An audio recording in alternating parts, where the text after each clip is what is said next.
لديك أدلة أم لا؟ ببساطة شديدة، أنت اتهمت حماس بأنها تسرق المساعدات. أنا بقول لك ببساطة شديدة، لديك أدلة أم لا؟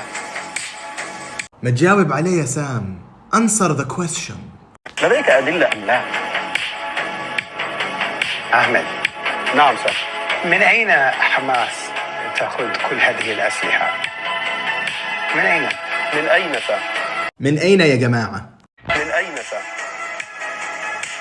من أين؟ أنا أطرح سؤال. ما هو هي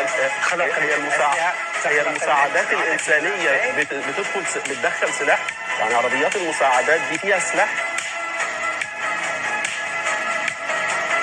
I've never seen someone blink in panic mode before. And by the way, this Zionist guy, Sam, we're just gonna call him Zionist Sam. He is literally just spewing Zionist propaganda.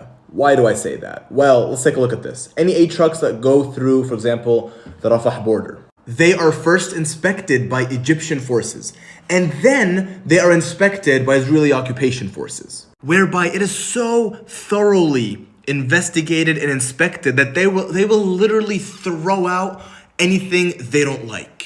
Pretzels? Palestinians don't deserve pretzels. It gets that petty. Then they have the nerve to accuse aid trucks of smuggling weapons. Make it make sense.